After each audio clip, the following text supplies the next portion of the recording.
તો મિત્રો, આ વાર્તા છે ગણેશ અને એના ભાઈ કાર્તિકની. બંને રમતા રમતા એક દિવસ જંગલમાં ફરવા ગયા.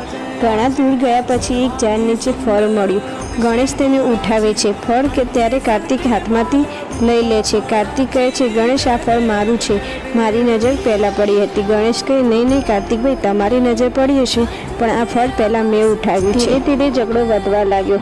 બંને માતા પાર્વતી અને શંકર પાસે જઈ એકબીજાની ફરિયાદ કરે છે. શંકર કહે, કાર્તિક, ગણેશ, તમે બંને જ નક્કી કરો કે આ ફળ કોને લેવું. તમને ખબર છે આ ફળ કેવું છે?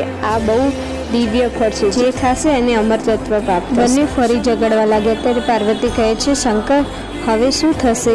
સ્વામી, આમનું ન્યાય કઈ રીતે? ત્યાં તો એટલામાં અચાનક નારદ આવે છે અને કહે છે, શું સમસ્યા છે? કેમ આ શંકરની ગણેશ આવી રીતના ઝઘડા કરે છે? ત્યારે શંકર બધી વાત કરે છે. શંકર કહે, આનો રસ્તો તો છે નહીં કહે, પણ હા, એક કાર્ય થઈ શકે. આમની વચ્ચે પરિક્રમા રાખવું, જે પોતાને સાબિત કરશે એનું ફળ થઈ જશે. જે સૌથી પહેલાં પૃથ્વીના 3 ફેરા ફરી કૈલાસમાં પાછો આવશે એ વિજેતા બનશે.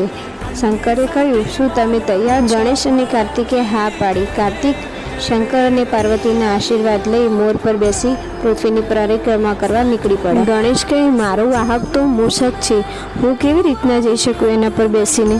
હું તો હારી જઈશ. ત્યારબાદ ગણેશ 2 હાથ જોડી અને શંકર અને પાર્વતીની પરિક્રમા કરવા લાગ્યા.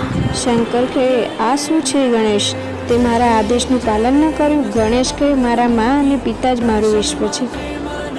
એમની પરિક્રમા કરવાથી મારે આખા વિશ્વની પરિક્રમા થઈ ગઈ. હવે તમે જ કહો, મેં શું કંઈ ખોટું કર્યું છે? ત્યારે શંકર કહે, નારદ, તમે હવે ગણેશને વિજેતા ઘોષિત કરો.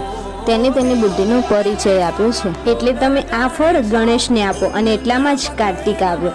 કાર્તિકને કંઈ સમજાયું નહીં. તેને કહ્યું, આ અન્યાય છે, તમે ફળ ગણેશને આપી દીધું.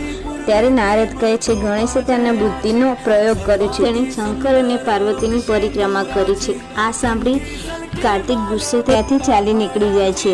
આ દિવસે ગણેશ વિશ્વની પરિક્રમાની હરીફાઈના વિજેતા બને છે. ફળના સાચા અધિકાર કહેવાય છે.